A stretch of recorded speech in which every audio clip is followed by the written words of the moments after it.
kami dari kelompok 8 akan menjelaskan materi tentang metabolisme karbohidrat. Sebelum kami menjelaskan materi, izinkan kami perkenalkan diri kami dulu. Kenalkan, nama saya Aloya Sugian. Saya Kevin Abdul.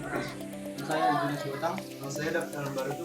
Saya Adel Mabilang dari Korea Pemirsa.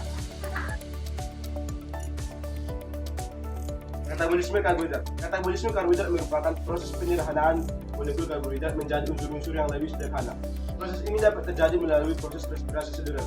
Respirasi seluler merupakan proses yang menghasilkan ATP dan menggunakan oksigen sebagai aset elektronnya.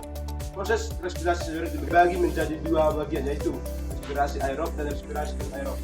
Respirasi anaerob sendiri terdiri dari 3 tahapan, yaitu glukosis, siklus Krebs, dan transfer elektron. Glikolisis merupakan proses pemecahan satu molekul glukosa yang terjadi di sitoplasma.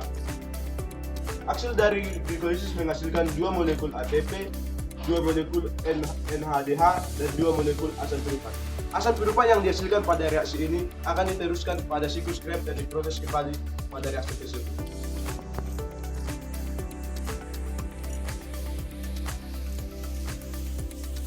Diawali dengan proses dekarbosilasi oksidatif. Karbonsilasi oksidatif merupakan proses pengulangan gugus fungsi karbon asam. Asam piruvat dari 3 gugus atau 3C menjadi 2 gugus 2C, yaitu asetil koenzim A. Proses A, 2 molekul NADH dan 2 molekul CO2. Siklus Krebs merupakan siklus karena adanya beberapa molekul organik yang dihasilkan setiap satu reaksi. Terakhir, adapun tahapan siklus Krebs adalah sebagai berikut.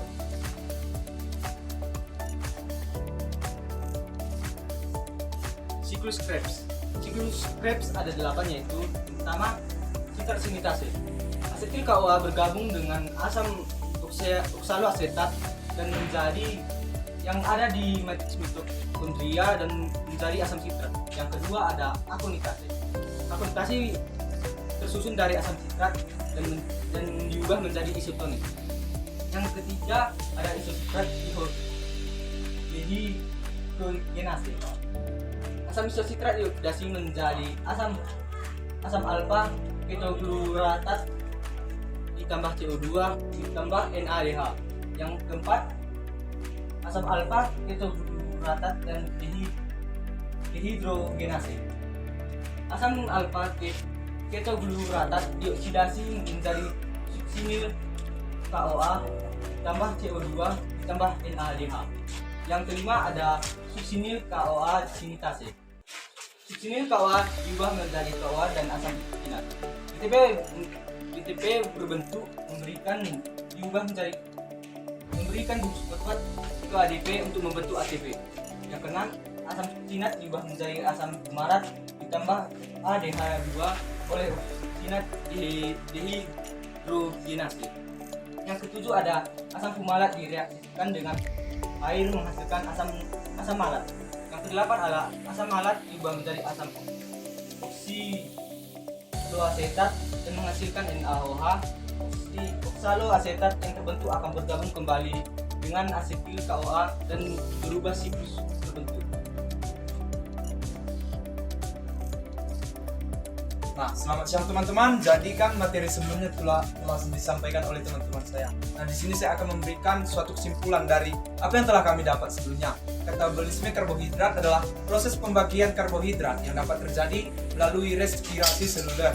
Nah, apakah itu respirasi seluler? Nah, teman-teman, respirasi seluler itu adalah serangkaian reaksi yang menghasilkan ATP dan menggunakan oksigen sebagai asetor elektronnya.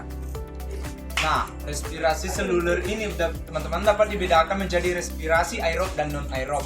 Nah, respirasi aerob terdiri dari 3 tahapan, yaitu glikolisis dan siklus Krebs serta transport elektron. Sekian dari kesimpulan kami teman-teman. Jika ada dalam pembahasan kami ini yang kurang tepat, mohon dimaafkan. Kami dari kelompok 8 mengucapkan terima kasih.